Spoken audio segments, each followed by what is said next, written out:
Contado por el neuropediatra, episodio 158 de la cuarta temporada. Bienvenido a Contado por el neuropediatra, con el doctor Manuel Antonio Fernández. El programa donde aprenderás y comprenderás las claves fundamentales del aprendizaje, la conducta, desarrollo, la crianza y la educación de los hijos, así como sus dificultades y alteraciones, para prevenir problemas y evitarlos detectándolos de forma precoz, para actuar de la forma más adecuada lo más rápido posible y así tratarlos y corregirlos. Todo esto guiados y acompañados por Manuel Antonio Fernández, el neuropediatra. Y un magnífico equipo de profesionales especializados en neurociencias. Testimonios en primera persona, colaboración de expertos de diferentes ámbitos, algún que otro personaje famoso y todo lo necesario para conseguir tus objetivos parentales. Este programa es para padres responsables e implicados al 100% o al 200% en el proceso de crianza y educación de sus hijos, neurotípicos o neurodiversos, con capacidades habituales o capacidades especiales que quieran algo más para ellos. Para padres luchadores e inconformistas que están dispuestos a darlo todo por su familia, a emprender, a aprender, a esforzarse y a ofrecer lo mejor de sí mismo por sus hijos. Este programa está imaginado, pensado, creado y desarrollado especialmente para ti. Bienvenidos a un nuevo episodio de Contado por el neuropediatra. Esta semana hacemos algo un poco diferente. Hemos preparado un episodio especial en el que recopilamos algunos de los momentos más escuchados del podcast sobre TDAH, fragmentos de conversaciones con profesionales, familias y pacientes que nos ayudan a entender mejor qué es realmente el TDAH, qué no es y cómo afecta en el día a día. Porque cuando hablamos de TDAH no hablamos solo de atención. Hablamos de organización, de impulsividad, de emociones y de muchas cosas que durante años no siempre se han entendido bien. A lo largo de este episodio vas a escuchar ideas clave, reflexiones y aprendizajes que pueden ayudarte a ver el TDAH con más claridad y sobre todo a acompañarlo mejor. Vamos con ello. Pues mira, lo primero que voy a hacer es leerte detenidamente la definición que yo mismo he desarrollado a lo largo de este tiempo para escribir el TDAH. Y luego la voy a ir dividiendo por apartado para poder explicarte lo que significa cada uno de los puntos que incluyo en ella. ¿Ok? Pues vamos.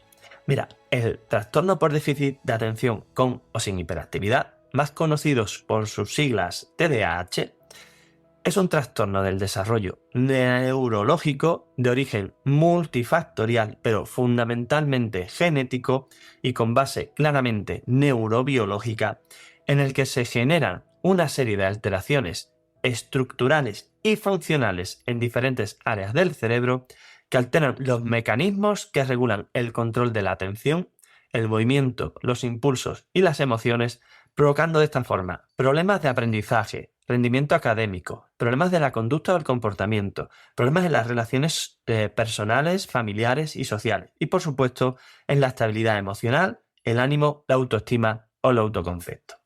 ¿Has seguido el hilo? Pues ahora vamos a ir analizando cada uno de estos apartados. El trastorno por déficit de atención con o sin hiperactividad, más conocidos por sus siglas TDAH.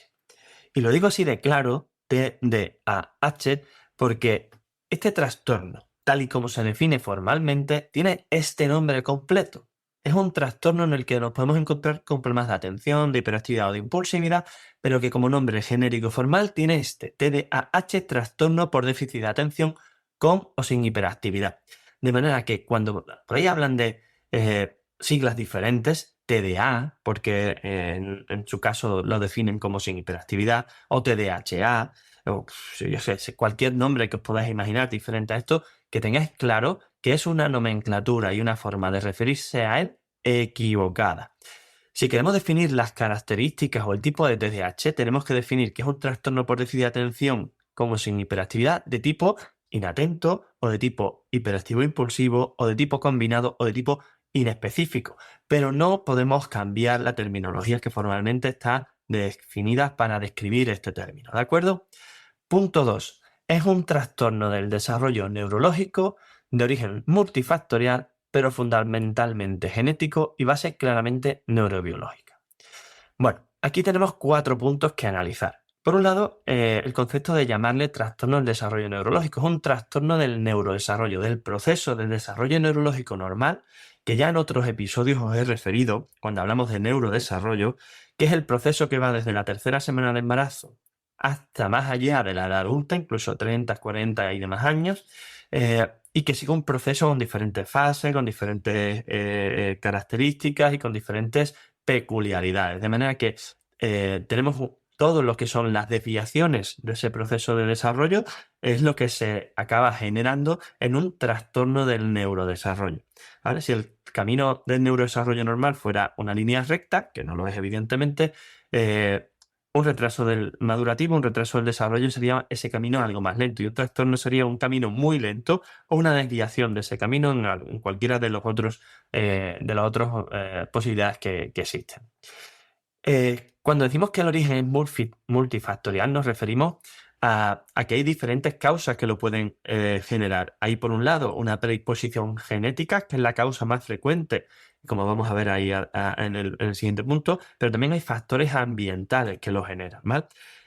Fundamentalmente genético decimos que es porque más del 70-80% de los factores que influyen en el desarrollo del TDAH son de origen genético, o lo que mejor que podemos decir para definirlo, hereditario, ¿vale? Todo lo genético no es hereditario, pero todo lo hereditario se transforma en genético, ¿vale? ¿Por qué? Porque una alteración de los genes puede ser debida a una transmisión de padres a hijos, o también a una alteración del proceso de multiplicación del embrión durante el embarazo. De manera que tenemos factores genéticos que son los principales, entre un 70-80%, es el trastorno del TDAH con una heredabilidad más alta, pero también tenemos factores ambientales como son la prematuridad, bajo peso al nacer, fumar, beber, tóxicos durante el embarazo, etcétera, que están ahí presentes, ¿vale? Y cuando decimos que tiene una clara base neurobiológica, lo que queremos decir es que esto no está asociado a problemas conductuales, educativos, modelos sociales, etcétera, sino que claramente hay unos factores físicos que son los determinantes de que aparezca este problema, y también que físicamente se puede analizar este problema cuando se hacen estudios de investigación. Punto 3 que vamos a analizar de la definición que he presentado, en el que se producen una serie de alteraciones estructurales y funcionales en diferentes áreas del cerebro. Bueno, las alteraciones estructurales son cambios en el tamaño del volumen global total del cerebro, cambio en el número de circunvoluciones y profundidad de las mismas, que son las rugosidades del cerebro, que es donde está la corteza cerebral y por lo tanto donde mayor complejidad hay y más desarrollo hay, ¿vale? Hay también una disminución del tamaño de diferentes áreas cerebrales, que son los núcleos principalmente implicados en el TDAH, y también de su actividad metabólica.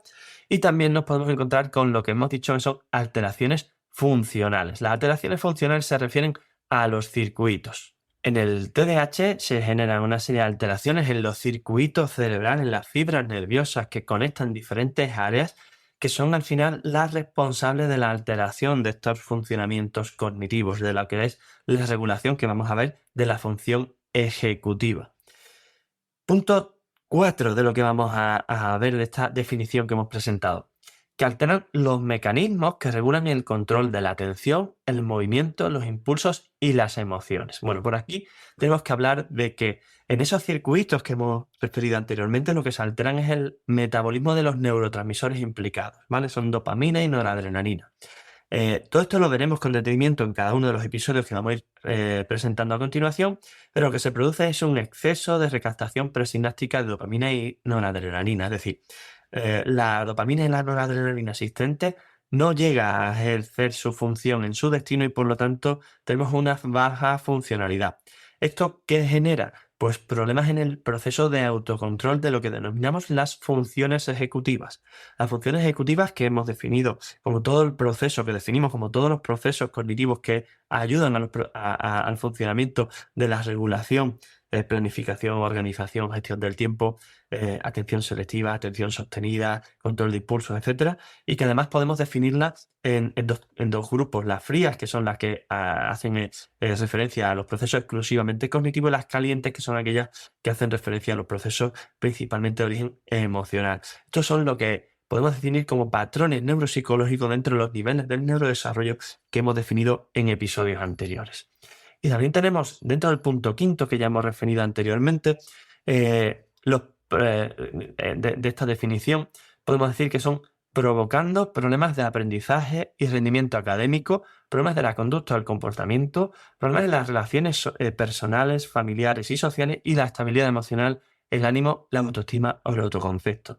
Estas son las repercusiones o los patrones conductuales que vemos exteriormente, externamente y que se alteran cuando todos estos procesos de los niveles de neurodesarrollo inferiores que hemos explicado previamente están disfuncionales, es decir, están alterados. Básicamente es lo que vemos en el entorno, lo que vemos en el funcionamiento de la persona como consecuencia de todos esos factores. Y 6.6 de la definición hay que entender también el factor y el componente temporal, es decir, el tiempo, la línea evolutiva que tenemos en el proceso de neurodesarrollo, donde podemos ver, como decíamos antes, un enlentecimiento en los retrasos, una desviación en los trastornos y bueno, cómo ver que en ese proceso de base neurobiológica, de base genética, pues influyen o se generan esas influencias ambientales que además también son importantes a la hora de plantear una posible reconducción de ese proceso de neurodesarrollo alterado. Y dicho esto, como trastorno del neurodesarrollo que es, se encuentra íntimamente relacionado en cada uno de estos puntos que hemos descrito, lo que ya hemos presentado en uno de los episodios anteriores y os he referido como niveles del neurodesarrollo, con otros cuadros con lo que podemos decir que guardan una relación tan estrecha como de primos dentro de una misma familia. Entre ellos son los trastornos del aprendizaje como la dislexia, la disgrafía, la discalculia, las alteraciones del coeficiente intelectual como la discapacidad intelectual o las altas capacidades, los trastornos del espectro del autismo como el autismo o el síndrome de Asperger, los trastornos de la comunicación y del lenguaje, los trastornos del movimiento como los tics, las estereotipias o el Tourette, los trastornos de la conducta alimentaria como la anorexia, la bulimia, el trastorno por atracones y otras muchas variantes, el trastorno obsesivo compulsivo y muchas más. Y dicho esto, es importantísimo que tengáis claro que todos estos trastornos tienen una base genética común, solapada, que además hace que también todos los procesos de desarrollo neurológico a nivel estructural, funcional, ondas eléctricas, patrones neuropsicológicos y patrones conductuales, es decir, lo que vemos desde fuera, se entremezcle, se solape y en muchas ocasiones no nos encontremos ante trastornos puros como tal, sino que nos encontremos ante situaciones en las que hay trastornos del neurodesarrollo tipo inespecífico, en el que se comparten síntomas, por ejemplo, de un TDAH con problemas de comunicación social o del lenguaje o tics o de cualquiera de estos que hemos referido. Esto os lo he comentado, como decía previamente, en otro de los episodios anteriores del podcast. Empezamos en el primero hablando de todo este proceso, de cómo hay que abordar un problema de aprendizaje, conducta, maduración, desarrollo en función de la edad menor de 3 años, mayor de 3 años y cómo generar o proseguir ese algoritmo que os presenté, y ahí es donde esto lo podéis tener reflejado. ¿De acuerdo? Bueno, y hecha esta presentación, creo que es más que suficiente a nivel conceptual, aunque esto lo iremos desarrollando muy ampliamente para que seáis los máximos expertos en TDAH que queráis ser en los episodios siguientes. Pero bueno, después de presentar todo esto, vamos al segundo punto que os he comentado previamente, que es por qué es importante que hablemos de él, del TDAH. Y aquí hay una respuesta sencilla y la voy a resumir en 3 motivos fundamentales. Podría pasarme horas hablando de esto, ¿no? Pero me voy a centrar en estos 3 que te voy a especificar ahora y de forma casi telegráfica. En los siguientes episodios, como te he dicho antes, iremos analizando no solo lo que es el concepto y demás, sino toda esta información que te estoy aportando con detenimiento. Pero van por delante estos titulares. El primer motivo por el que es importante que hablemos del TDAH es su elevada frecuencia. Y esto ocurre en todos los grupos de edad.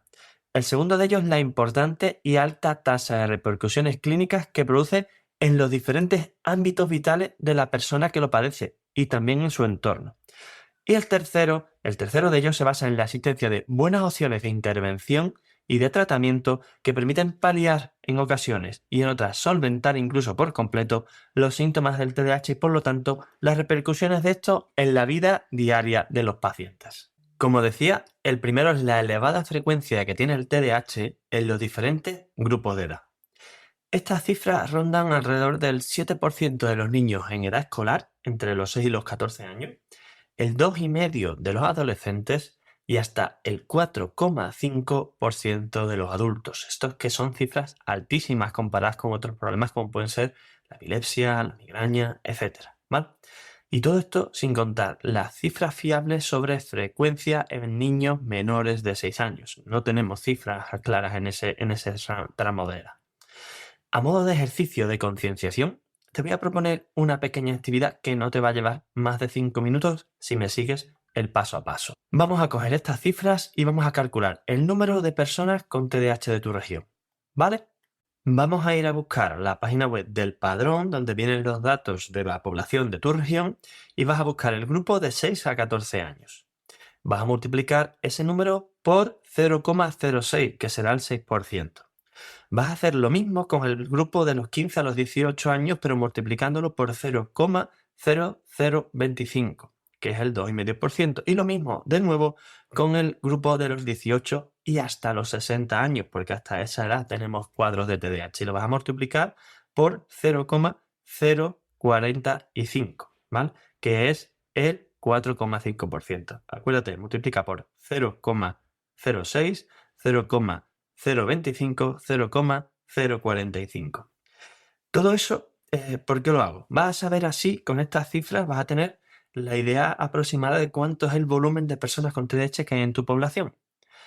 Pero si además multiplicas esa cifra por 250 euros al mes por 12 meses, es decir, unos 3.000 euros al año por persona, como mínimo, tendrás la cifra de costes mínimo, como digo, de atención a cada uno de a cada una de estas personas, ¿vale? Y como verás, si multiplicas todas esas personas por el coste que tiene anualmente y tienes esa cifra, la cifra es una barbaridad. ¿Y esto por qué es importante? Porque con estas cifras que nos dan la idea aproximada de cuánto gustaría atender de forma básica a este grupo de personas, podemos entender por qué el sistema le interesa que este problema esté infradiagnosticado, esté infravalorado, o llámale como quieras, pero no se le atienda correctamente. Ahora te cuadra, ¿verdad? Bueno, el segundo punto que hemos visto a nivel de por qué es importante que hablemos del TDAH es la importante y alta tasa de repercusiones clínicas que producen los diferentes ámbitos vitales de la persona que lo padece y su entorno. Evidentemente, las repercusiones afectan de forma diferente en función de la edad del paciente.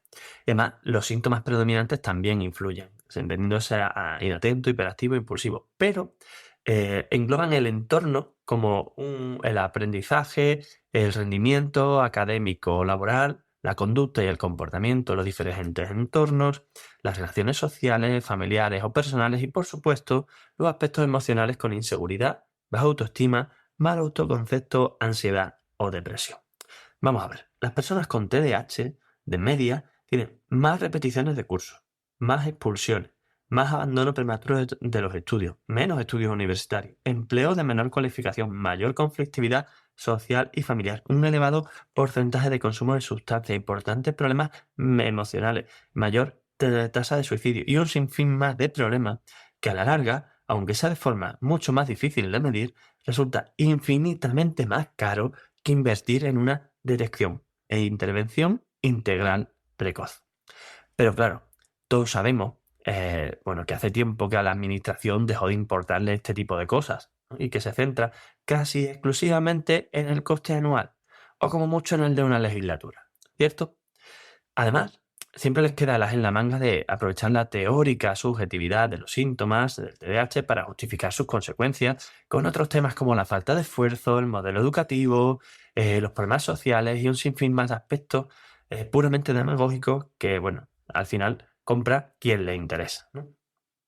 Y el tercero de los motivos por los que es importante hablar de TDAH es que se basa en la asistencia, este motivo se basa en la asistencia de buenas opciones, muy buenas opciones, por cierto, de intervención y tratamiento que permiten paliar en algunas ocasiones e incluso solventar en otras por completo los síntomas del TDAH y por lo tanto las repercusiones de estos en la vida diaria de los pacientes. ¿Imagináis lo que podría ser evitar todas las complicaciones que hemos dicho hace un momento?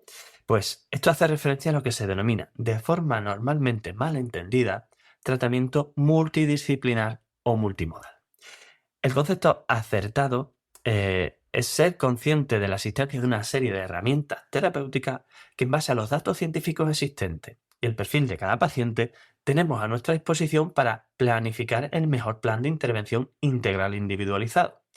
Esto incluye, en base a los ya nombrados previamente y conocidos niveles del neurodesarrollo que te he presentado en otros capítulos, en otros episodios, los siguientes puntos. Por un lado, las técnicas de estimulación cerebral, como la TDCS o TMS, estimulación cerebral con corriente continua, estimulación magnética, que son aún muy poco conocidas, pero muy efectivas para el control de los síntomas y la potenciación de la maduración cerebral. Por supuesto, el tratamiento farmacológico, que muchos han demonizado de forma absurda, ya sea por falta de conocimiento sobre él o por mala fe contra los propios pacientes. La verdad es que el tratamiento farmacológico tiene unos efectos muy positivos, rápidos y de gran nivel. Pero también está la terapia nutricional, que es un buen complemento en la mayoría de los casos al tratamiento farmacológico y el resto de terapias. También está el neurofeedback, que es una técnica muy interesante, pero que en muchos casos ha tenido o está teniendo mala percepción en las familias porque ha habido quien, muchos vende humo, han intentado colar esto como la panacea para todo, ¿no? Cuando realmente es un complemento al resto de la terapia que tiene su eficacia, pero que no es ningún milagro. Es fundamental la terapia neuropsicológica para estimulación cognitiva, con la que ayudamos al cerebro a desarrollar las funciones alteradas hasta que sea capaz de controlarlas por sus propios medios, que se consigue y ese es el objetivo. Y las diferentes terapias conductuales específicas las harán necesarias, ¿no? Esto puede ser a nivel emocional, académico, social, lenguaje o, como su nombre indica, específicamente conductual cuando hay problemas concretos en este ámbito. Y estos 3 puntos serán los 3 motivos por los que el TDAH debe tenerse en cuenta y debe hablarse de él, serán aspectos que veremos y en los que profundizaremos en los siguientes episodios. Pero ahora vamos a ver el tercer apartado de este podcast, ¿de acuerdo? El tercer apartado, que son los mitos, las mentiras y las controversias sobre el TDAH. Ya hemos hablado sobre qué es el concepto de TDAH, sobre cuáles son los 3 motivos por lo que son importantes que hablemos de él, y ahora vamos a hablar de este tercer apartado: mitos, mentiras y controversias sobre el TDAH. El TDAH no existe. Es una forma de llamar a los niños vagos, torpes o maleducados de toda la vida. El TDAH es un invento de las empresas farmacéuticas para vender pastillas y drogar a los niños cuando los padres se quejan porque molestan. Todos los niños son inquietos, movidos y despistados, y lo único que necesitan es disciplina y paciencia. Bueno, ¿cuántas veces has oído por ahí frases como esta? ¿Alguna vez has pensado que son ciertas? Nada más lejos de la realidad. No son más que algunos de los ejemplos de los falsos mitos, mentiras y controversias existentes alrededor del TDAH. No me he vuelto loco a la hora de contarte todo esto. Supongo que entonces te acabarás preguntando quién tiene la poca vergüenza de inventarse esas mentiras, ¿no? Como para fomentar todos estos bulos por todos lados, incluido Internet. Por supuesto, quien de una u otra forma lo que quiere realmente es al final fama, llamar la atención, vender su libro diciendo chorradas, en fin, absurdeces, ¿no?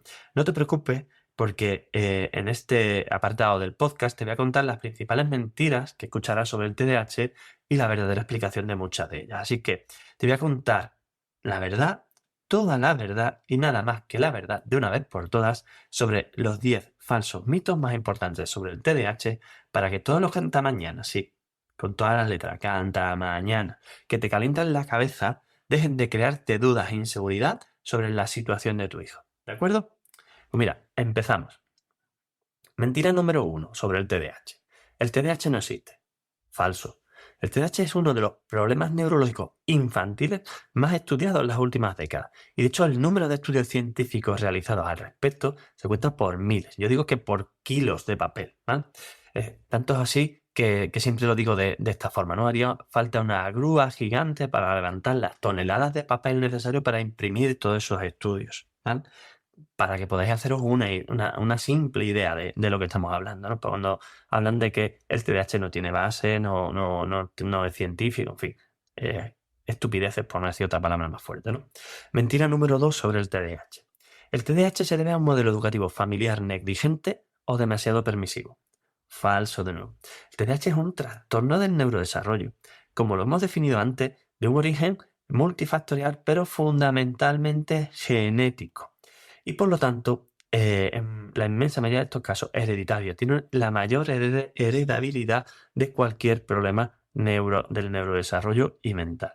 Tiene como base una alteración cerebral física y biológica más que demostrada, y de ninguna, absolutamente ninguna de las maneras es consecuencia de la conducta de los padres. Vamos, ya faltaría más volver a la teoría como pasaba con el autismo y la teoría absurda de las madres neveras, ¿no? Bueno, que decían que básicamente los hijos autistas dependían de madres que no habían sido empáticas con ellos, y realmente lo que pasaba es que muchas de esas madres o padres de niños autistas también tenían sintomatología de tipo TEA, ¿no? Mentira número 3 sobre el TDAH. Este niño no puede tener el TDAH porque no es hiperactivo.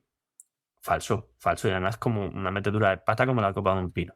En el TDAH se produce un problema de autocontrol cerebral que dificulta o incluso llega a imposibilitar el control ya sea de la atención, de los movimientos, de los impulsos o de las emociones, pero puede ser independiente para cada uno de ellos, de manera que podemos encontrarnos uno o varios de estos y cada uno en un nivel diferente. De manera que, como digo, en cada persona pueden aparecer uno o más de estos síntomas y por lo tanto 2 personas con TDAH pueden ser tan parecidas o diferentes como 2 personas epilépticas, que tengan crisis y episodios completamente diferentes. Mentira número 4 sobre el TDAH. Todos los niños son movidos y tienen poca concentración. Esto del TDAH es un invento moderno. Falso. Algo que, bueno, la verdad es que no hay que ser muy inteligente para saber, es que cuanto más pequeños son los niños, menos se centran, más se mueven, menos paciencia tienen y más rabitas pillan, por supuesto. Y bien, hasta ahí todo claro. Pero cuando el desarrollo neurológico es normal, esto se va normalizando progresivamente a lo largo de los años. En cambio, en el TDAH se produce una alteración de este proceso que no es solo un enlentecimiento, sino una alteración de ese proceso, no un retraso neurativo, es una alteración del proceso neurativo. Y estas conductas infantiles se hacen permanentes en el tiempo. Mentira número 5 sobre el TDAH. Los niños con TDAH son torpes o vagos. Nada más lejos de la realidad. A lo mejor te lo han soltado alguna que otra vez en el colegio o algún gabinete, pero no te dejes engañar. Los niños con TDAH son igual de inteligentes que los demás. Claro que los hay de todos los niveles, como los que como los que no lo tienen. La cuestión es que el TDAH hace que tu hijo necesite esforzarse mucho más que los demás para conseguir resultados. Y en muchas ocasiones no lo consigue o no le da resultados. Pero tiene una buena capacidad y depende de su nivel de esfuerzo. ¿El problema cuál es? Que si tienes limitada la capacidad de concentración o de autocontrol, por listo que sea y esfuerzo que tenga, no va a conseguir sacarle rendimiento. Mentira número 6 sobre el TDAH. El TDAH es cosa de niño y desaparece a los 18 años. Bueno, que ya quisiera yo y ya quisieras tú, ¿verdad? El TDAH es un trastorno del desarrollo y como tal los síntomas empiezan a una temprana edad y cambian a lo largo de la vida en función del perfil y de otras muchas circunstancias, pero no hay ninguna edad concreta para darlo solucionado, ojalá. Sería como decir que las migrañas se curan al hacerse mayor de edad, pero bueno, hay de todo, como en botica, pero no es el caso del TDAH, por desgracia. Si no se hace nada, desde luego, y los síntomas son intensos, las cosas no pueden ir mejor. Mentira número 7 sobre el TDAH. No existen los adultos con TDAH. El TDAH es cosa de niños. Bueno, esto está muy relacionado con lo anterior, ¿no? Y evidentemente es falso. ¿De quién ha heredado el TDAH? Tu hijo. ¿Lo ha heredado de ti? ¿Lo ha heredado del papá? ¿Te sientes identificada con él? Yo tengo muchos adultos diagnosticados en tratamiento en mi consulta y algunos son hijos son padres de chicos con TDAH que tengo en la consulta y otros son consultas independientes. En alguna ocasión ha llegado incluso a la consulta un chico que venía a evaluación de TDAH porque su padre lo había recibido el diagnóstico, para que veas cómo llegan a ir cambiando las cosas, ¿no? Y te garantizo que si el TDAH es moderado e intenso, perdura en la edad adulta y además afecta negativamente a muchas áreas de la vida. Tanto es así que si no lo atendemos, vemos las consecuencias sobre el trabajo, la familia, los amigos y la autoestima y mucho más. Mentira número 8 sobre el TDAH. El TDAH no se asocia a otros problemas neurológicos. Falso, evidentemente también. Hasta el 80% de los pacientes con TDAH presentan algún problema añadido al TDAH, lo que se llama comorbilidad. Lo más frecuente en la infancia son los trastornos de conducta, como el trastorno negativista desafiante. Este bendito, iba a decir bendito, ¿no? Este infernal problema el que muchos de vosotros sufrís y que seguro que te quiebra la cabeza en el día a día, ¿no? Seguro que te suena el típico chico que dice que no a todo y además tiene una actitud constantemente retadora. Esos son los casos más complicados y los que más dificultades habitualmente generan en la familia. Mentira número 9 sobre el TDAH. Pues no hay forma de medir el déficit de atención ni la hiperactividad. Rotundamente falso. ¿Te gustan las nuevas tecnologías? Bueno, no te preocupes porque no te voy a complicar la vida. Hace ya muchos años que contamos con herramientas tecnológicas que permiten medir la atención, la impulsividad, la memoria, la hiperactividad y muchos otros parámetros neurológicos de forma sencilla y divertida, por ejemplo con realidad virtual o incluso con actividades online que le hacen los chicos desde casa mientras que nosotros las evaluamos desde la consulta. Los resultados son alucinantes. Podemos hacer diagnósticos, podemos hacer tratamientos, podemos hacer terapias presenciales y online. De hecho, ya se acabaron las opiniones y los diagnósticos se hacen con datos objetivos, no cuestionables. Evidentemente, la figura del profesional sigue siendo imprescindible porque esos datos muchas veces hay que analizar, bueno, muchas veces no, siempre hay que analizarlos de una forma más que significativamente experimentada, ¿vale? Aquí esto hay veces que incluso con los mismos datos, dos profesionales, si uno no tiene experiencia, puede llegar a conclusiones muy diferentes. Mentira número 10 sobre el TDAH. El TDAH no requiere tratamiento porque evoluciona con la maduración del niño. Pues mira, falso. En el TDAH no hay un retraso del desarrollo, lo he dicho antes, hay un trastorno del desarrollo. Y esto significa que el tiempo no soluciona nada, todo lo contrario.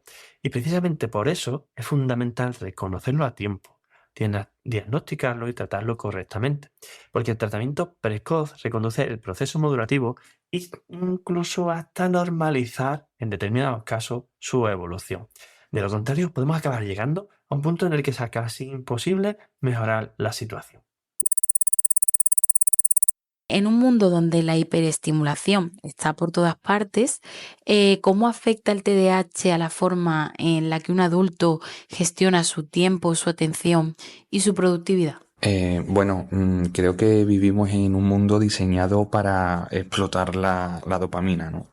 Y esto pues tiene un impacto brutal en los adultos con TDAH. Hoy en día estamos constantemente bombardeados con notificaciones, información rápida, redes sociales, mensajes de WhatsApp, publicidad. Y para un cerebro con TDAH que ya de por sí tiene dificultades para regular la atención, esto puede ser un desafío enorme. Uno de los mayores problemas es sobre todo la procrastinación.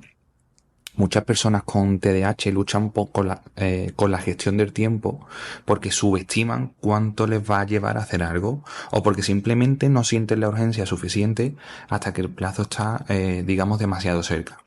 Y en un mundo donde la distracción está al alcance de un clic, es muy fácil caer en un ciclo de voy a hacer esto después o dentro de 5 minutos o para mañana, ¿no? Y terminar al final pasando horas en actividades de gratificación inmediata, como ver vídeos cortos, por ejemplo los Reels o en TikTok, ¿no? Que está especialmente diseñado para eso, revisando estas redes o saltando de una tarea a otra sin terminar ninguna. Esto, por supuesto, también afecta y tiene un impacto muy grande en la productividad. A menudo las personas con TDAH pueden sentirse extremadamente ocupadas durante todo el tiempo, pero al final del día sienten que realmente no han hecho nada, ¿no? Esto ocurre porque su atención está dispersa en múltiples distracciones y porque tienen dificultades para priorizar tareas de manera eficiente. Entonces, en un mundo hiperestimulante, los adultos con TDAH necesitan estrategias específicas para proteger de alguna forma su atención. Algunas técnicas que pueden ayudar incluyen, por ejemplo, el uso de temporizadores, técnicas de bloqueo de distractores o de detección de los distractores para poder bloquearlos. Dividir el trabajo también se puede realizar en varios segmentos más pequeños o estructurar su tiempo con alarmas o recordatorios visuales. Con respecto a esto que comentas, a mí me parece curioso porque además considero que no solo son las personas con TDAH las que se ven afectadas por todo este ritmo vertiginoso que tenemos todos los días y este estrés y esta sobreestimulación o hiperestimulación de la que hablábamos, ¿no? Creo que es un tema que traspasa incluso el TDAH. Lo que pasa que, lógicamente, como bien has explicado, cuando se trata de personas con TDAH, todo esto se ve mucho más acentuado. Bueno, para continuar, la siguiente pregunta que tenemos es ¿por qué las personas con TDAH suelen tener una necesidad constante de motivación y estímulos? ¿Y qué sucede a nivel cerebral? Esto ya creo que has ido adelantándolo un poco en preguntas anteriores, pero bueno, a ver si puedes afinarnos un poquito más el tema. Pues esta pregunta tiene una explicación neurobiológica. El TDAH está relacionado con una disfunción en el sistema dopaminérgico del cerebro. La dopamina es un neurotransmisor clave en la motivación y en el sistema de recompensa, y en las personas con TDAH, pues de alguna forma tienen menos disponibilidad de dopamina en ciertas áreas del cerebro. ¿Qué provoca esto? Pues que en tareas que para otras personas son relativamente fáciles de iniciar o mantener, para alguien, sin embargo, con TDAH puede ser casi imposible o ser muy, muy dificultosa. Si no encuentran de alguna forma una recompensa inmediata o una fuente de interés, ¿no? Por eso muchas personas con TDAH tienden a la procrastinación, a dejar para después tareas más aburridas, menos estimulantes. Pero pueden pasar horas, sin embargo, hiperfocalizados en algo que realmente les interesa. No es una cuestión de falta de disciplina, sino más bien de cómo su cerebro regula pues su motivación para la realización de este tipo de tareas. Por ejemplo, una estrategia que suele ser efectiva para contrarrestar esto es el uso de recompensas inmediatas. Por ejemplo, dividir una tarea en pequeños pasos y darse una pequeña recompensa tras cada uno, como escuchar una canción favorita o tomarse un descanso corto. Me parece interesante que hayas explicado cómo es el funcionamiento del cerebro de una persona con TDAH, porque ya sabemos que actualmente, bueno, y siempre de toda la vida podemos decir que a muchas personas con TDAH se les ha llamado vago, ¿no? Entonces me parece interesante que hayas explicado cómo funciona el cerebro, esos neurotransmisores y esa dopamina, para que podamos ponernos un poquito más en el pellejo, hablando mal y pronto, de las personas con TDAH. Y bueno, siguiendo un poco con esta línea, me gustaría que nos contaras un poquito qué funciones cognitivas son las que se ven más afectadas en adultos con TDAH y cómo podemos identificarlas. Bueno, hay que considerar que el TDAH es un trastorno del neurodesarrollo que impacta principalmente en las llamadas funciones ejecutivas. Estas funciones son las que nos permiten planificar, organizar, regular nuestro comportamiento y también tomar decisiones de forma eficiente.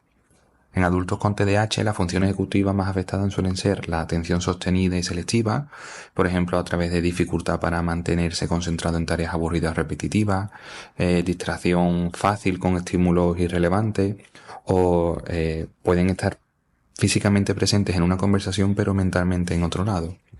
También puede observarse dificultades en el control de los impulsos, como dificultad para pensar antes de actuar o hablar, suelen interrumpir conversaciones sin darse cuenta, compran cosas por impulso o toman decisiones apresuradas sin considerar las consecuencias.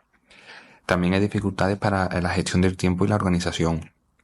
Ves clarísimamente cómo tienden a subestimar cuánto tiempo les puede llevar para completar una tarea. También tienen problemas para recordar citas, fechas importantes o plazos. También puede ver cómo les puede costar planificar o priorizar tareas de una forma efectiva. En la regulación emocional también se observan dificultades. Por ejemplo, frustración, también se frustran con facilidad, experimentan cambios de humor rápido y pueden incluso sentirse abrumados por emociones intensas y tardar un poco más en recuperarse de esas emociones tan intensas. También se pueden encontrar dificultades en la memoria de trabajo, que básicamente es la dificultad para retener y manipular la información en la mente a corto plazo, olvidando, por ejemplo, lo que iban a decir en medio de una conversación o necesitando escribir todo porque confían más bien poco en su capacidad para recordar los detalles. Estos desafíos pueden afectar muchas áreas de la vida, desde el trabajo hasta las relaciones personales. Sin embargo, nosotros, pues, a través de la intervención, intentamos desarrollar que se desarrollen estrategias que puedan ayudar a compensar estas dificultades, ¿no? Como el uso de herramientas de organización, poder establecer recordatorios visuales o trabajar en la regulación emocional, por ejemplo, a través de técnicas como la meditación o la intervención en terapia cognitivo-conductual. Bueno, yo animo a todo aquel que nos esté oyendo y que tenga dudas sobre si tiene TDAH o de si alguien conocido lo puede tener, a que coja esta pequeña checklist que nos ha hecho Manu y que vaya tachando y vaya cerciorándose de si cumplimos con estos puntos señalados. Y bueno, también me parece muy interesante que hayas dado esos pequeños tips, esas pequeñas estrategias para poder abordar esas áreas que suelen estar un poquito más afectadas en adultos con TDAH. Mira, para empezar, ¿cómo ha sido tu experiencia de diagnóstico de TDAH en la edad adulta? Yo no sé cuánto tiempo hace, pero quiero que nos cuentes cómo ha sido ese proceso y cómo lo has vivido en el antes, el durante y los momentos después, ¿no? Pues la verdad es que el diagnóstico me llegó por casualidad hace como 5 años, ¿no? Yo estaba, como muchas madres, peregrinando con mi hijo de consulta en consulta porque le hacían muchas pruebas, sí, tenía dificultades específicas del aprendizaje, pero no terminaban de concretar. Y ya mi hijo, pues ya con 15, 16 años, en la consulta de psiquiatría, le llevé y efectivamente le diagnosticaron con todas las cosas que tenía TDAH. Y pues nada, ya nos íbamos, nos dan las recomendaciones y cuando ya me levanto me dice la psiquiatra, espera, no te muevas porque ahora voy a empezar contigo. Porque nada más entrar por la puerta me he dado cuenta de que eres una firme candidata a tener TDAH. Y la verdad es que me hizo la evaluación y efectivamente tenía buen ojo la psiquiatra y así por casualidad fue como llegó mi diagnóstico. O sea que no es algo que yo sospechase, que me hiciese pruebas, que lo fuese buscando, sino que me llegó sin buscarlo, cosa que es una bendición porque hay muchas mujeres, sobre todo mujeres adultas, que buscan el diagnóstico y por un motivo o por otro no lo consiguen, ¿no? Se les niega ese diagnóstico, o no lo ven claro o no lo toman en cuenta. Entonces, pues sufren antes del diagnóstico un momento como de incertidumbre o de cierta angustia, que claro, no fue mi caso porque me llegó de sopetón. Entonces no hubo el antes porque, como digo, fue totalmente por sorpresa. Has hecho ahí has dicho una palabra dentro de la frase que ha pasado ahí un poquito desapercibida, pero que quiero que lo detalles un poquito, aunque la entrevista va sobre ti, sobre mujeres y demás, pero lo que has dicho tú lo escucho mucho, ¿no? Iba peregrinando con mi hijo buscando información, ayuda y algo a ver qué lo que le pasaba. ¿Cuánto tiempo tardó el diagnóstico desde que tú notaste que a tú le pasaba algo hasta que te dijeron efectivamente que había un TDAH?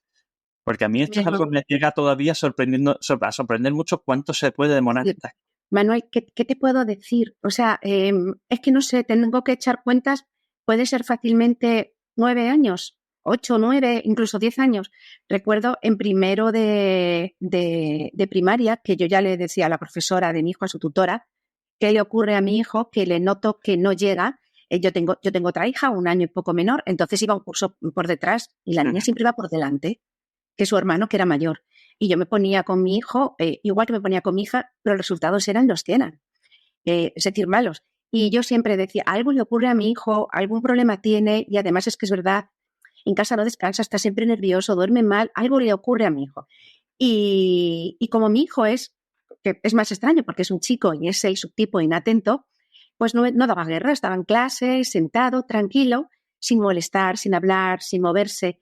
Y entonces, pues, como no daba guerra, pues no le hacían caso, se quedaba ahí en una esquina. Y me decían, no, es que es muy vago, es que es muy despistado.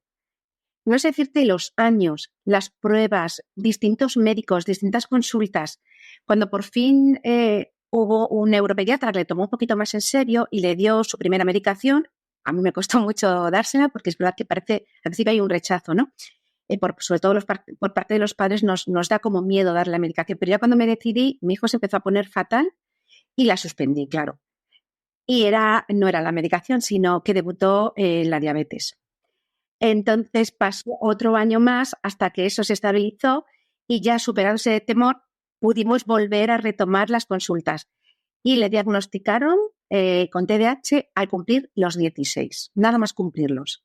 Pues imagínate, desde primero de la ESO, que tuvieron... ¿Verdad? Es absurdo.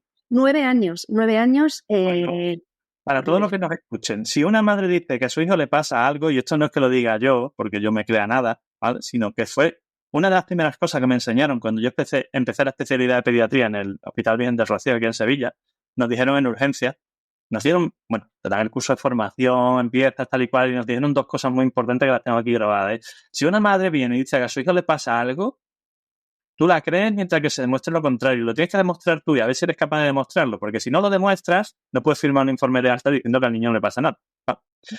Y después, si viene un chico derivado desde su pediatra, del centro de salud, por el motivo que sea, ¿no? No se os vaya a ocurrir llevarle la contraria, porque sois nuevos aquí y probablemente ese pediatra tenga más años de experiencia que todos vosotros juntos. Así que, a ver, que estáis aquí empezando en un hospital puntero y demás, pero ojo con que se os suba a la cabeza, ¿no? Y esas 2 cosas siempre las llevo muy bien grabaditas. Porque Sí, las porque madres no estáis locas. Normalmente veis lo que veis y la realidad. o sea, ¿quién conoce mejor al niño? Su madre. ¿Quién está con él todos los días cuando vuelve del colegio, hace los deberes, está atenta de si se lleva el chándal para deporte, si lleva la actividad que tiene que presentar, si no llegan los plazos? Pues su madre. Y por otro lado, o sea, ¿qué ganas tenemos las madres de pasarnos la vida de consulta en consulta, de pagar un montonazo de pruebas que son carísimas, que no te cubre la seguridad social, de llevar al niño horas y horas de pruebas después de las clases y después del trabajo que tiene cada uno? O sea, todo ese peregrinar que es agotador emocionalmente y físicamente también. ¿Para qué? Para una cabezonería nuestra. O sea, realmente es que vemos que a nuestro hijo le ocurre algo y no encuentras ayuda, no encuentras que te mire, realmente vea a tu hijo de verdad y diga, pues a lo mejor es que esta madre tiene algo de razón, ¿no? Es complicado. Sí que hay profesionales que te tienen en cuenta, pero no es fácil, no es fácil. Y trasladar esto cuando eres una mujer adulta. Ya no te quiero ni contar cómo las dificultades. Mi hijo era inatento. Si como no molesta, no puede tener TDAH, porque todos los TDAH son hiperactivos, error. ¿Vale? Y después, como es inatento y parece que no presta atención, pues un vago que no hace las cosas porque no le da la gana. Error. ¿No? Y eso es lo que le ocurre a muchas niñas, que suelen ser, yo no, porque soy del tipo combinado, pero suelen ser inatentas, se esfuerzan mucho en clase por aprobar, por encajar, enmascaran mucho más los síntomas, entonces pasan desapercibidas y llegan a mujeres adultas sin diagnóstico y, por supuesto, sin tratamiento, con todo lo que significa, ¿no? Con todo lo que supone todo esto. Entonces, con mucha ansiedad o depresión. Mucha, pero eso es generalizado. Y me ocurrió a mí que me diagnosticaron ansiedad cuando realmente el problema, el origen, era el TDAH. Y estuve mucho tiempo con medicación para la ansiedad, que no es que te venga mal, porque la ansiedad está muy de la mano, como tú bien sabes, pero que no se puede tratar algo sin ver de dónde viene, ¿no? Entiendo yo que primero hay que saber que hay TDAH y después, si tienes algún síntoma comórbido, bueno, pues ya entonces, algún trastorno comórbido, pues ya lo tratas, ¿no? Pero es verdad que se mira por encima, sobre todo ya a las mujeres adultas, pero todavía, y por increíble que parezca, a los niños en el colegio. Y claro, entiendo que esta diferenciación de síntomas entre él y tú fue lo que a ti no te hizo sospechar en ti de la existencia de TDAH, ¿no? No, yo nunca lo pensé. En la consulta te dicen, ay, yo es que me veo reconocido, yo me identifico. Cuando estabas rellenando los cuestionarios he visto que yo era así de pequeño. ¿Cómo fue? Sí, pero Manuel, fíjate lo más curioso, ¿no? Cuando yo llegué con Alberto, a la psiquiatra que me diagnosticó TDAH al niño, yo, después de tantos años, asociaba el TDAH a lo único de lo que me hablaban todos los profesionales, y es el fracaso escolar. Yo no había fracasado. De hecho, yo tengo muchos estudios porque siempre he sido inquieta y he estudiado mucho, con mucho esfuerzo, o sea, nada regalado, pero he sacado mis estudios, ¿no? Entonces, claro, yo veía que mi hijo fracasaba en el colegio, pero yo no. Y luego yo soy del tipo hiperactivo. Entonces, no lo terminaba de encajar. Y recuerdo que cuando la psiquiatra me dijo, bueno, pues Marta, tienes a tu disposición tienes distintos tratamientos, entre ellos el farmacológico, y si tú quieres, puedes optar a la medicación si la quieres tomar, ¿no?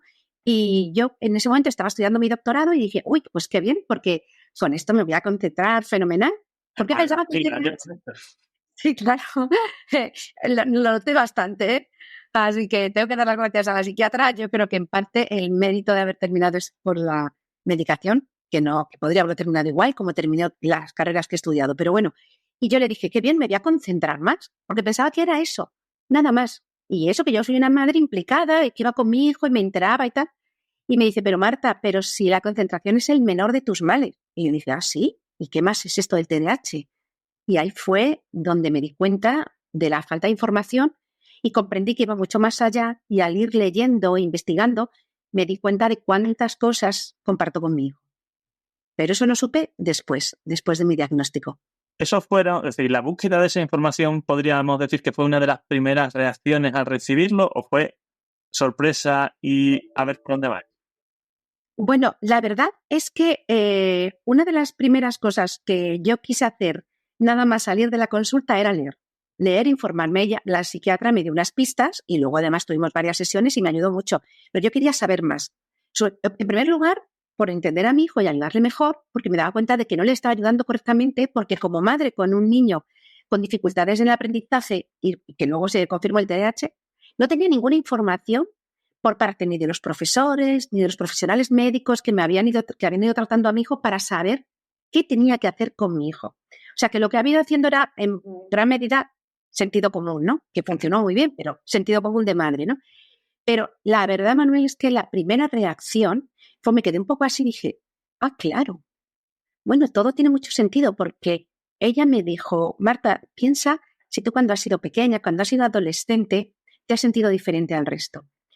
Mira, Manuel, fue decirme eso y como en los dibujos, chorros de agua, de lágrimas, así como así a lo bestia.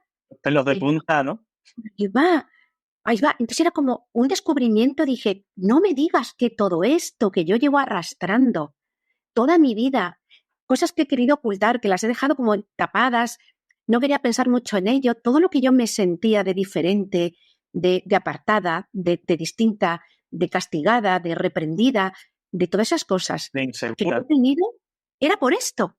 Entonces lloraba, pero no de pena, sino de liberación. O sea, era como si hubiesen quitado 20 kilos de repente y me sintiese ligera porque dije, ahí va, pero ¿es posible que todo esto no haya sido mi culpa? Pues no lo era. Mira, precisamente, entrevisté la semana pasada a un paciente, Domingo, que hizo bueno, hablando de esto, yo ya lo conocía de la consulta y demás, pero hablando de esto hizo una expresión muy parecida a la tuya, ¿no? Esto de, y todo esto era por... Sí. Y hago esa expresión porque es verdad no llegamos a ser conscientes, y probablemente vosotros, hasta que vivís esta situación y esta, digamos, iluminación de información y demás, de lo que supone y de lo que ha supuesto todo este proceso. Porque uno no le busca, mejor dicho, le busca, pero no le encuentra explicación. Y dices tú, no ha sido culpa mía. Tendemos o tienden las personas con TDAH a autoculparse de todo. Porque como la experiencia vital es, me he esforzado y esto siempre me ha costado mucho y esto no lo he hecho así y esto no sé qué y esto tal, la sensación es de frustración porque uno se compara con el entorno y no acaba de entender por qué las cosas no salen como se supone que debe salir, ¿no? Sí. ¿Cómo crees que ha impactado eso, el diagnóstico del TDAH, en tu vida diaria, en tus relaciones?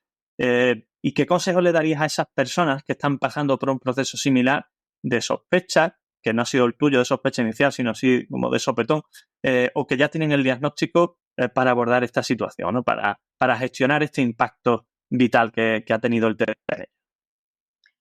A mí, desde luego, el TDAH ha cambiado mi vida en todos los sentidos. En todos los sentidos. Lo primero, porque como madre me ha hecho reconsiderar mucho la forma en la que tengo que ayudar a mi hijo a salir adelante, ¿no? Tiene muchas dificultades y muchos obstáculos mi hijo. Entonces, eso me ha ayudado a ser mejor madre porque le entiendo mucho mejor. Aunque, como digo, el sentido común ya me hacía ver por dónde tenía que tirar, ¿no? Pero sí que es verdad que eres más consciente y sabes qué problemas tiene tu hijo y cómo puedes ayudarle, porque es como crees que te tendría que haber ayudado a ti de pequeña. Yo he tenido mucha suerte porque mi familia, antes nos habla del TDAH, pero mis padres siempre han sabido entender y siempre me han hecho pensar que yo era una persona valiosa y capaz, ¿no? Cuando todo el entorno decía lo contrario. Entonces, como madre, me ha dado muchas pautas y muchas herramientas. Y luego en mi vida personal, es que es tan complicado explicar cómo ha cambiado mi relación. Lo primero, hacia mí misma. Porque al darte cuenta de que no eres la culpable, te hace sentir que o sea, te quieres más, te aceptas más, eres mucho más amable contigo misma, ¿no? Yo soy otra persona hacia mí misma, ya no soy tan exigente ni me castigo a mí misma tanto. No es tóxica. Bueno, porque además somos personas muy autoexigentes, somos muy perfeccionistas, entonces esos fallos que tienes, cuando sabes por qué es y que se escapan a tu voluntad, que tienes un cerebro que en este caso te boicotea, ¿no? Y no puedes hacer nada por en esa lucha, porque no lo sabías, pues de repente dices, pero Marta, a ver, así no es tu culpa, pero si tú eres una chica estupenda, has hecho todo lo que has podido y bastante bien te ha ido para tener TDAH y no saberlo, ¿no? Y sobre todo en una época en la que no se hablaba nada del TDAH.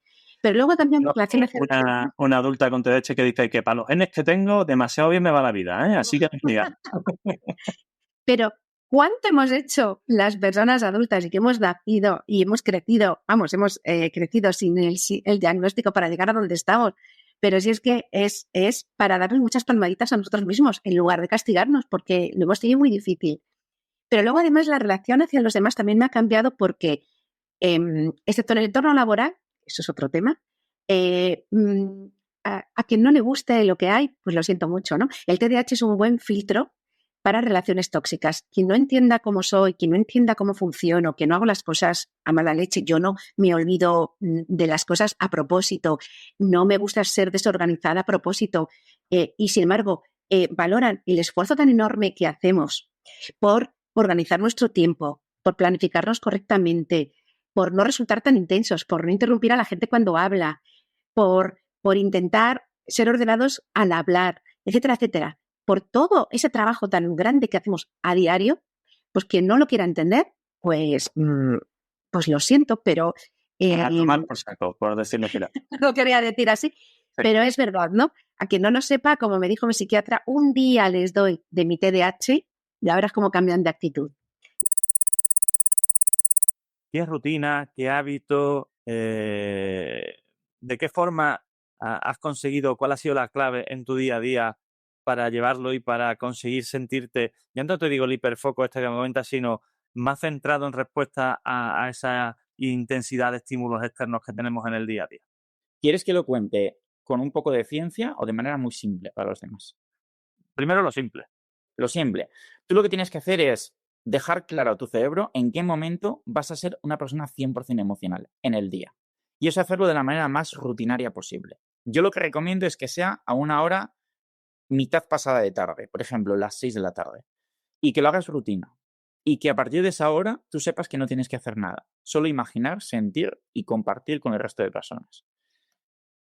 Esto lo que hace es que una mente inquieta, como las personas con TDA, que constantemente estamos formulando ideas, haga que una idea se repita más que otra. Cuando esa idea se repite más que otra y solo puedes actuar mañana, al dormir refuerzas estructuras neuronales y a la mañana siguiente te despiertas con esa idea, creándole enfoque y no procrastinas. Cuando tú tienes enfoque en una sola cosa y empiezas, según Csikszentmihalyi, que es un checo que escribió un libro que se llama Flow, entras en estado de flow. Básicamente que el cerebro pasa por encima de las ondas beta, llegando a las ondas gamma y provocando el hiperfoco. Entonces, en resumen, a una hora del día tienes que ser 100% emocional. ¿Qué significa eso? No pensar en producir, pensar en estar contigo mismo, en cuidarte, en hacer cosas que te gusten, en compartir tiempo con los demás, mientras tú imaginas, mientras tú vives con tu mente que es completamente creativa. Una de esas ideas se va a repetir. Es que lo sabes. Algo que se te ha quedado pendiente, algo que tienes que hacer mañana. Y es con lo que te vas a despertar, creando el enfoque. ¿Dónde está la ciencia? Las personas con TDAH, bueno, ya sabes que el cerebro humano tiene varias redes neuronales, tiene un montón. Hay dos principales, que es la red neuronal por defecto, que es la de la creatividad, emociones, etc. Y está la red TPN o ECN, que es la de trabajo. El problema, entre comillas, que tenemos las personas neurodivergentes, en concreto TD y TDAH, es que ambas redes se activan al mismo tiempo. Es decir, cuando tú activas la de trabajo, la otra está un poquito activada. Y viceversa. Cuando estás siendo muy emocional, la otra está un poquito activada. Eso hace que cuando trabajes te despistes. Eso hace que cuando no hagas nada quieras hacer algo. ¿Vale? De forma simple. Entonces, cuando yo digo que tienes que forzar un momento del día en el cual tienes que separar tus roles como persona, lo que te estoy haciendo es que provoques que una red se active mucho y la otra, aunque se active, no mete tanto ruido, ¿vale? Entonces, eso es lo que hago yo a nivel científico, a nivel práctico, y que sirve muchísimo, porque cuando la persona con TDAH es imaginativa, creativa, emocional, lo que hace es organizar, planificar, visualizar, intuir y apelar todos esos problemas de la corteza prefrontal. Entonces, lo que hago es, literalmente, vivo imaginando para poder ser productivo. De hecho, no hay hiperfoco sin scatter focus, que es máxima dispersión. Mira, hay un aspecto fundamental, porque hablamos siempre en el TH de los problemas de planificación, de organización, la necesidad de repetición para establecer una rutina, etcétera. Yo cuando escucho que hay gente que dice, no, yo me levanto y me pongo a planificar el día. No, mira, planifícalo el día antes. Que esto es algo muy parecido a lo que tú estabas comentando. Porque si lo haces el día antes, tu mente ya ha pasado por ahí y cuando te acuestas, tus circuitos están procesando esa información. Y cuando te vas a levantar, tu cerebro ya ha sido capaz de ir gestionando el automático de cómo va a ir funcionando tu día, sin que ni siquiera tengas que complicarte mucho la vida. El hecho de arrancar, claro, de gente con TDAH por la mañana, a mí me cuesta mucho arrancar, sentarme, ponerme, porque tu cerebro, que ya tiene dificultades para organizar todo eso, se levanta y ahora tiene que enfrentarse a toda esa situación. Si tú eso lo has hecho de una forma mucho más simple, tranquila y relajada el día anterior, y ya si esto lo llevas a semanas y demás, pues cada vez más, ¿no? Va a haber como decía tú, un flow, un automático que se basa en la ciencia porque tu cerebro ya ha pasado por ese proceso, ya lo conoce, no le resulta extraño, ya lo tiene interiorizado, ¿vale? Hablando ahora de emociones, relaciones y demás, como decía, esta parte emocional es fundamental, esa inflexión de imaginar lo que viene y demás, en lo que son las relaciones, las amistades, la manera de gestionar toda esa parte social, ¿cómo actuamos? Porque esto es muy complicado en el TDAH. Vale, lo primero, máximo respeto hacia ti. Máximo respeto hacia ti. De hecho, en el TDAH es muy curioso. No podemos hablar de ser introvertido o extrovertido de la misma forma que le hablamos a una persona que no tiene TDAH. Porque una persona con TDAH, por características de su cerebro, va a tener mucha habilidad para socializar. Ahora bien, la diferencia entre ser introvertido o extrovertido es la cantidad de tiempo que necesitas estar a solas para recuperar esa batería social. Entonces, una persona con TDAH es que lo dicen todas las madres, sí, mi hijo no está con nadie, pero luego con el vecino cuando está, vamos, no para de hablar con él. Claro, porque tenemos esa capacidad, pero cuando hay confianza. Y la confianza empieza en nosotros mismos. Entonces, yo lo que recomiendo a papás, mamás, personas que me estén escuchando, es que no se identifiquen con ser extrovertido o introvertido según como lo hemos entendido siempre, sino que si tú necesitas tiempo de calidad contigo mismo en mayor cantidad que cuando estás en grupos sociales, pues te lo das. Si estás en un plan en el cual te quieres ir porque te estás saturando, te estás agobiando, te estás sobreestimulando, te vas. Cuanto más te respetes, mucho menos daño te haces a ti mismo a nivel emocional. Entonces, ¿cómo se gestiona todo esto en grupos sociales? Máximo respeto a ti mismo. Máxima autoridad contigo mismo. Es así como se lleva mejor. Y obviamente, cuando tú tienes respeto en ti mismo o en ti misma, lo que pasa es que te pones tú por delante de los demás. Pero no en el mal sentido, sino al contrario, simplemente para no perjudicarte. Y Ojo, y después de interrumpir. Y además le demuestras a los demás que tú te valoras independientemente de la valoración de ellos, porque la tendencia de las personas con TDAH a tener problemas de ánimo, de baja autoestima y de acoso o bullying, en esta época en la que vivimos, es enorme. Y creo que eso tiene mucho que ver con esto. 100%. De hecho, mira, voy a ir a ese caso. A mí nunca me han hecho bullying, nunca, pero siempre he sido una persona que en clase, cuando tocaba cambio de clase, estaba estudiando. Estaba quietecito en su sitio. Y precisamente eso es el típico escenario de persona con la que se deberían de meter, ¿no? No, porque al fin y al cabo yo no le daba ni importancia a lo que me decían. Me decían algo yo. Bueno, no sé. Claro, yo ponía en duda lo que ellos me decían o algo así. Entonces, claro, ¿con qué se iba? No podían meterse conmigo. Y eso generaba autoridad. Luego todo el mundo me pedía apuntes, luego todo el mundo, oye, Dani, has hecho esto. Cuando era el chico callado de la clase, ¿sabes? Entonces, de hecho, bueno, ya hablaremos si quieres, pero la máxima autoridad es el silencio. Cuando tú estás discutiendo con alguien, si tú no le dices ninguna palabra y le miras fijamente, eso es la máxima autoridad. Bueno, ya hablaremos de eso. Pero básicamente el máximo respeto para que tú te puedas poner delante de los demás, pero no a nivel de por encima, sino por delante para que te vean que estás presente. Y esto al final hace que tú luego actúes con más seguridad. Esto es lo importante, se crea como una especie de bucle, o sea, una evolución.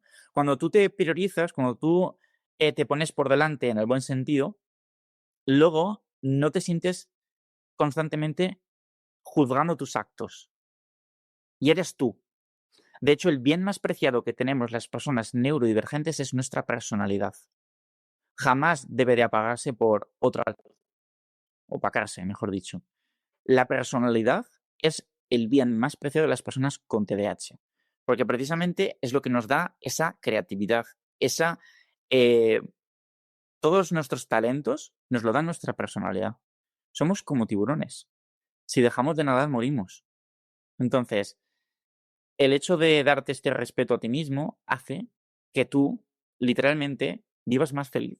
Es que es así, o sea, es como muy obvio, pero es que es así. Entonces, yo desde pequeño siempre me he dado ese respeto hacia mí y no he, vamos, si alguien lo intentaba invadir, yo con esa persona no me juntaba jamás.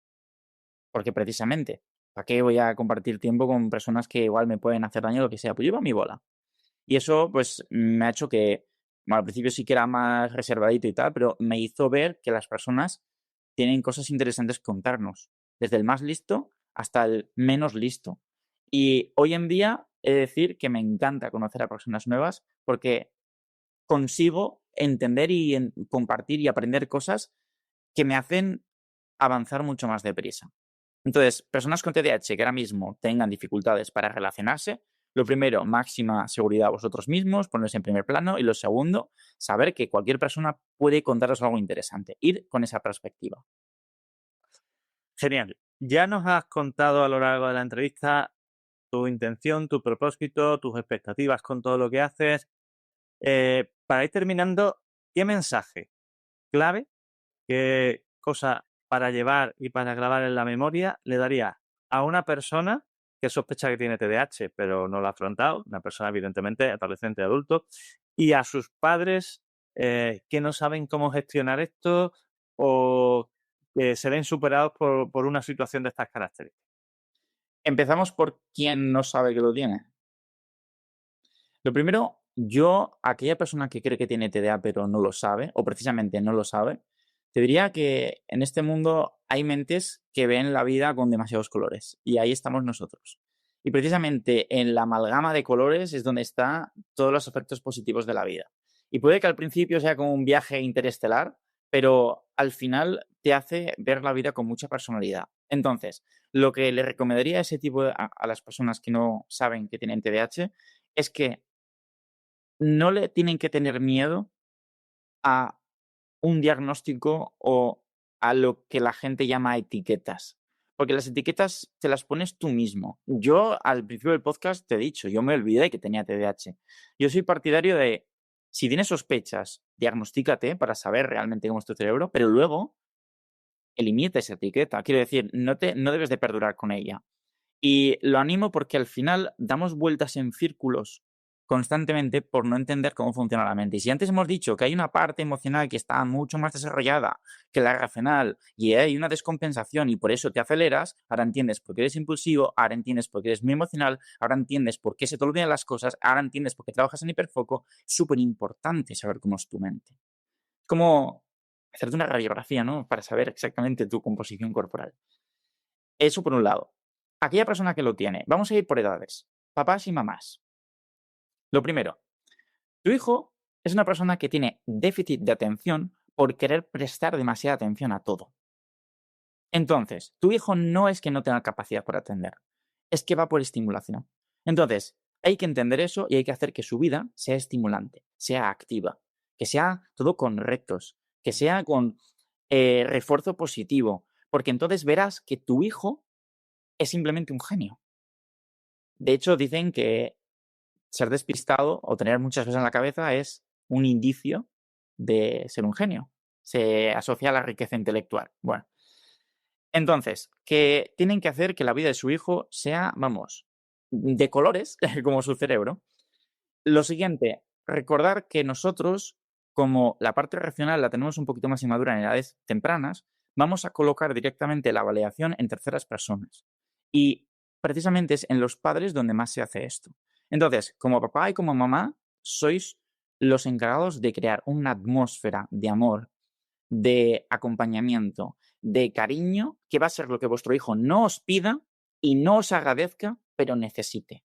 Entonces, todo lo que es el refuerzo positivo en pequeñas cosas, incluso en cosas que aparentemente no lo necesitan. Porque, por ejemplo, puede que tu hijo le cueste escribir, acaba escribiendo tardando más y no se le valora con eso. Cuando precisamente es algo que a tu hijo le cuesta mucho, entonces se le tiene que valorar, aunque sea una tarea que todos los niños lo hacen. Entonces, valorar cosas que sabes que le cuestan esfuerzo, aunque sean normativas. Y eso, simplemente con la atmósfera y tal, va a crear que vuestro hijo sea capaz él solo de ver sus superpoderes. Le voy a interrumpir un momentito. Te pongo un ejemplo de un paciente que tuve ya hace unos cuantos años adulto en relación a esto que comentabas, ¿no? Y que tenía unos problemas enormes con su familia. Este chico era conductor, repartía el trabajo las 24 horas del día con su padre, tenía un TDAH, tenía pareja, tenía una hija pequeña y deberían hacer 2 turnos de 12 horas cada uno, ¿vale? Entre otras cosas, había unos problemas horrorosos en la familia porque ese chico nunca cumplía su horario, ¿vale? Entonces, vino a la consulta, se diagnosticó, se le hizo las pruebas, se explicó todo. Pero en esa conversación hubo una cosa que el padre, que venía muy mal predispuesto, en fin, bueno, sí, mi hijo ahora dicen que si TDAH, le digo, tenía 20 y algo años el chico, o sea que ya era mayorcito. Mi hijo lo que es un bala perdida, no es un vago, que no trabaja, que tal y que cual. Claro, todo esto llevaba unos problemas de comunicación enormes, mala relación familiar, etcétera. Bueno, pues allí, contando sus experiencias, su situación, cuando yo ya le expliqué el diagnóstico, los resultados de las pruebas y demás, salió la conversación, ¿no? Precisamente de eso del trabajo y se los puse. Cuando ellos me lo habían contado, yo le puse, después de eso, le puse una esquemita y el padre de repente hizo clic y lo pilló todo, ¿no? Ya, claro, el chico decía, mira, yo cojo el coche a tal hora, ¿vale? Pongamos, era las 5 de la mañana, hacían turno de 5 a 5, ¿vale? Yo cojo el coche a las 5 de la mañana. Yo hasta las 9 voy sin problema, con un cliente, lo llevo, eso son 4 horas, ¿vale? 5, de 9 a 10 empiezo ya a cansarme, a hacerse la cosa cuesta arriba, entonces paro, desayuno, tomarlo, no sé qué. Hasta las 12, la 1, ya la cosa se hace enormemente complicado, entonces ya cuando llega más o menos esa hora voy a casa de un primo mío que vive por no sé dónde, entonces allí echamos un rato, fumamos un porrillo, un no sé qué, no sé cuánto, y aguanto una horita o 2 más, pero a las 2 de la tarde yo no puedo más con mi cuerpo. Y ahí tengo 2 opciones, o me voy a casa con el coche o acabo atropellando a alguien o montando un cirio. Claro, la pregunta es, ¿quién tiene razón? ¿El chico que dice que hace lo que puede, lo que no puede y más, y aún así no llega? ¿O el padre que dice que el hijo no cumple las expectativas necesarias para tirar para adelante con sus obligaciones? Pues bueno, la razón la llevan los dos. ¿Qué pasa? Que hoy en día la sociedad lo que pide es que el chico rinda como debe. En ese momento se diagnosticó, se puso el tratamiento, etcétera, pero lo que sí se acabaron esos días, cuando el padre escuchó esa situación y entendió eso, es: yo no puedo estar diciendo todos los días a mi hijo que es un vago, es un sinvergüenza, que no hace su trabajo, porque acabo de entender que realmente lo quiere hacer, se está esforzando y hace todo lo posible, no lo consigue y encima se frustra. Y cuando llega a casa con todo eso encima, se come el marrón mío de tal. Ese día no se solucionó el problema de TDAH del chico y todo su rendimiento, pero sí se solucionó el: ahora he entendido lo que pasa, vamos a ver cómo le ayudamos a solucionarlo, que son 2 cosas diferentes, ¿no? Entonces, esto del entendimiento es fundamental para evitar esas etiquetas que no es que sean inadecuadas, sino que son mal interpretadas o que pueden estar mal puestas en las personas, ¿no?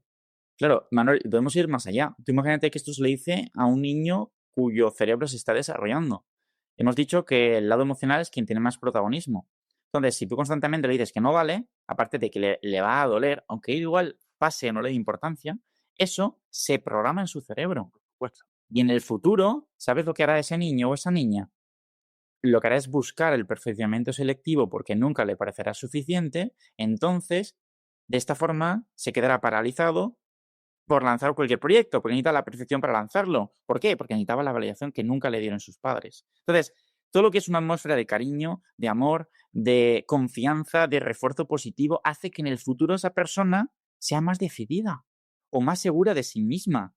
Al final, la cosa es que como estamos acostumbrados a unos estándares, al estar acostumbrados a esos estándares, no queremos salirnos de ahí.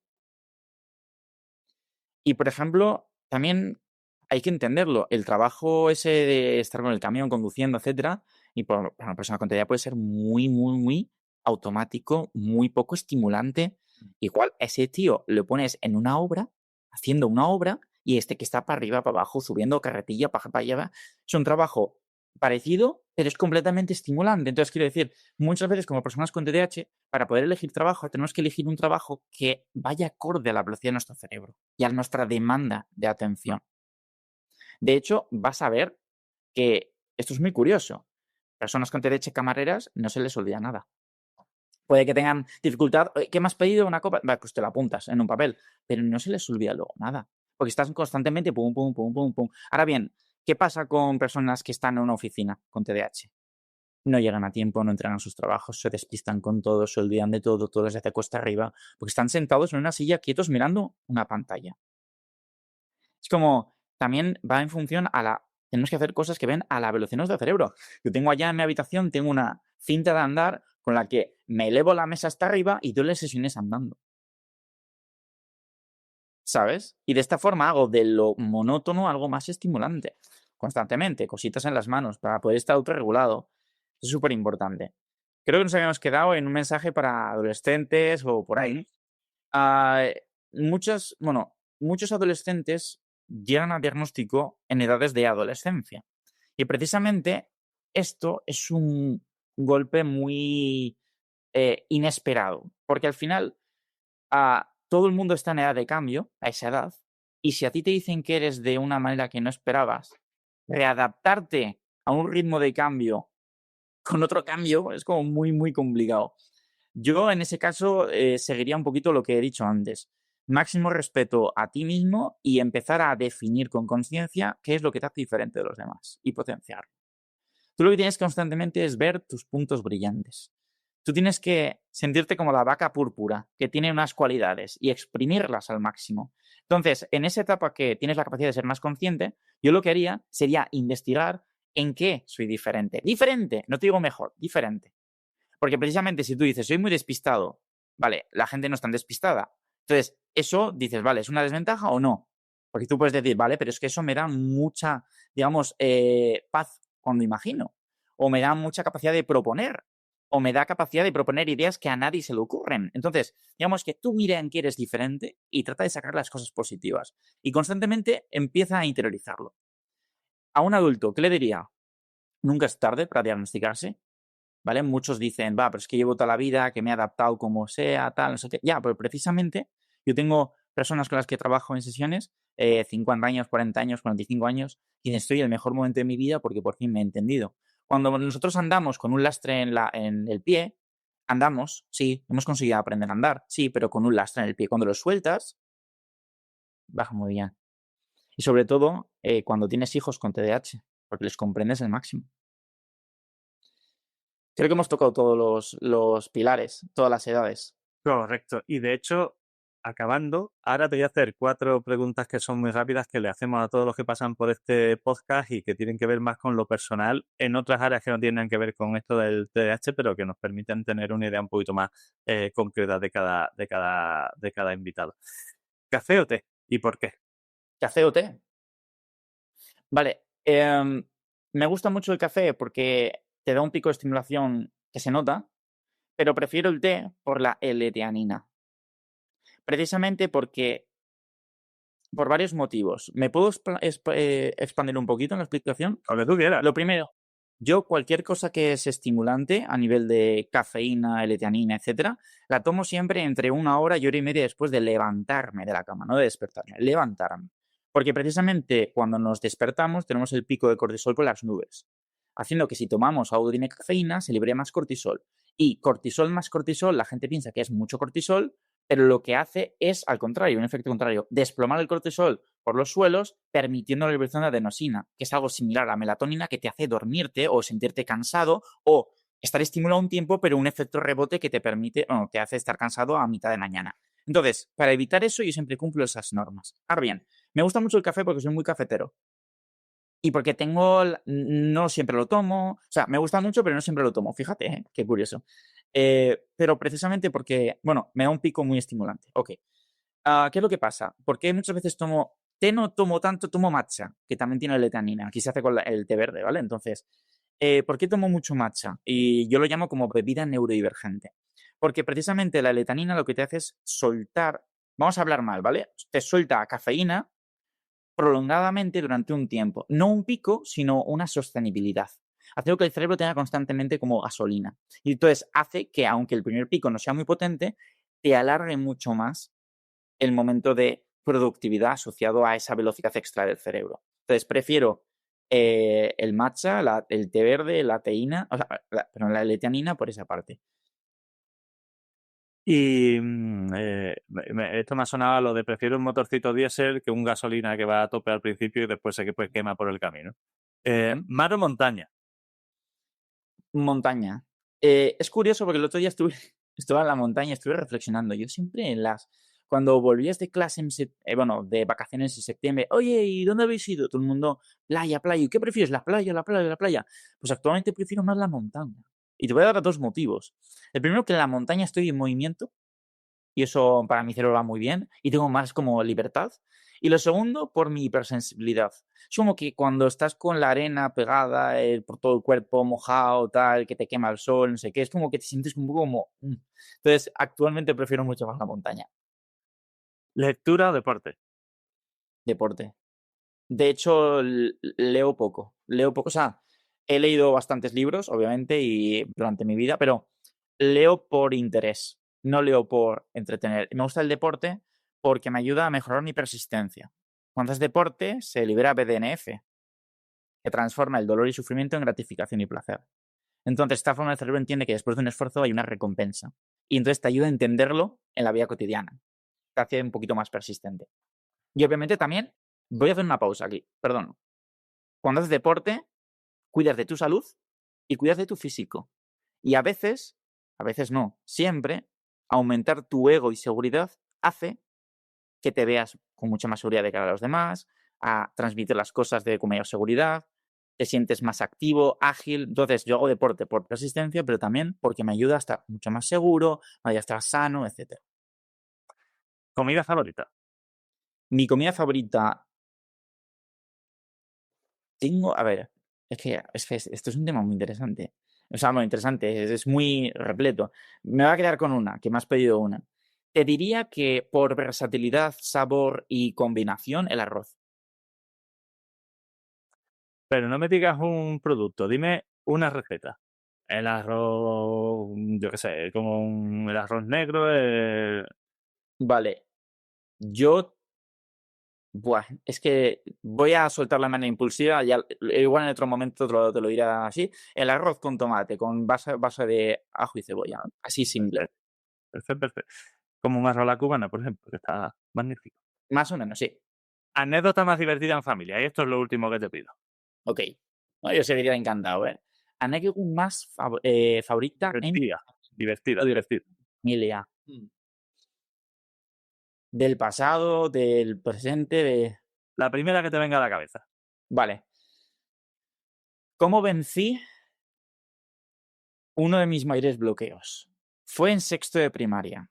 Yo era una persona que no quería participar en nada, ni hacer el regalo invisible, amigo invisible este. Y claro, mi tutora, Miren, que le mando un saludo si le llega este podcast, persona maravillosa, dijo así, venga, pues en la obra de teatro de Navidad le voy a poner de protagonista al Daniel introvertido, poco capaz y tal. Bueno, mi madre y mi tutora estaban nerviosas, perdidas, porque a ver qué tal lo hacía yo. Bueno, y al principio de la obra yo parecía que iba todo bien, tal, y de repente yo llevaba un bigote, estaba vestido de chino sabio, entonces llevaba un bigote puesto. ¿Y qué es lo que pasa? Que ese bigote se empezó a descolgar. Y lo que era un bigote así, acabó siendo un bigote así, caído. Entonces ya se estaban santiguando mi madre, mi padre, mi profesora, diciendo se va a poner a llorar y se va a ir. pues me quité el bigote de manera así rápida y seguí hablando tan tranquilo. ¿Y por qué es gracioso? Porque fue algo totalmente inesperado, tanto para mí como para ellos, que lo hemos recordado hasta el día de hoy. Entonces, es una anécdota que me ha venido a la cabeza, hablando un poquito de la seguridad que hemos hablado antes, de tal, de que precisamente muchas veces igual los padres no confían en que los hijos van a hacer cierta cosa y de repente sorprendemos. Entonces, que ese hilito de esperanza en personas con TDAH, que encima se da de forma impulsiva, rápida, inesperada, siempre puede estar ahí. Entonces, que los padres siempre confíen en que si hay una buena atmósfera, buen cariño, el hijo se siente apoyado, animado, comprendido, se va a dar eso. Y puede que no, puede que tarde un poco, pero se va a dar.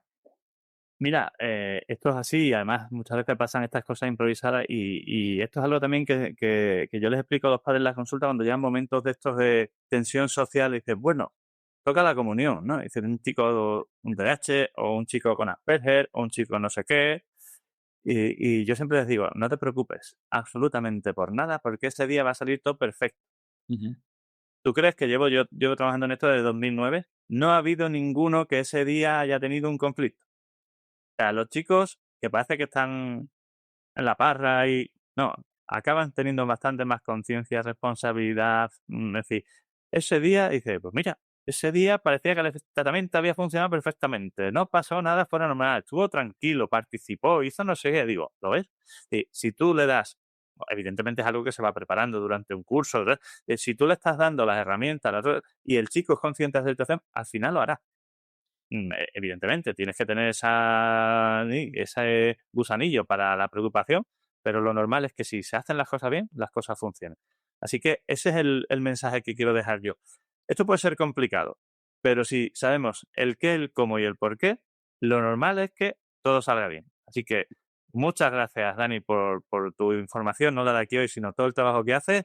Un fuerte abrazo y seguro que hacemos alguna cosilla más porque creo que hay cosas muy interesantes que la gente necesita y demanda. Muchas gracias, Manuel, por la invitación, por dejarme este espacio para poder compartir y desde luego que vamos a hacer cosas maravillosas, eso que no quepa duda. Un saludo a todos y no os lo perdáis, repartirlo por donde podáis porque esta información creo que merece la pena escucharla. Un abrazo. Suscribiros y compartirlo, que esto aporta muchísimo. Bueno, dime, ¿qué te ha parecido la entrevista y este episodio? Apasionante, ¿verdad? Pues si como te decía en el episodio inaugural, te emociona y te hace vibrar la posibilidad de convertirte en referente en tu área dentro del sector del neurodesarrollo, ya sea como padre, como educador, como sanitario o como terapeuta, para liderar este movimiento y ayudar a tu hijo, a tu alumno o a tu paciente en su proceso de educación, crianza y desarrollo, estás más que invitado a este ilusionante camino. Únete a nuestra comunidad y difunde nuestro mensaje. Hazlo llegar tan lejos y a tanta gente como puedas. Padres, amigos, compañeros, grupos de WhatsApp, redes sociales, te lo agradecerán, te lo garantizo. Y si quieres profundizar en alguno de los puntos que tratamos en este podcast o necesitas ayuda para la evaluación, el diagnóstico, la terapia o el tratamiento, ya sea presencial o online, de problemas de aprendizaje, conducta, maduración, desarrollo, relaciones sociales o autoestima, y también para situaciones específicas como el TDAH, la dislexia, la alta capacidad, el retraso madurativo, el autismo, las Asperger, la epilepsia, la migraña o los trastornos del sueño, ponte ahora mismo en contacto con nosotros en elneuropediatra.es, donde además también encontrarás cientos de artículos de gran claridad, de gran información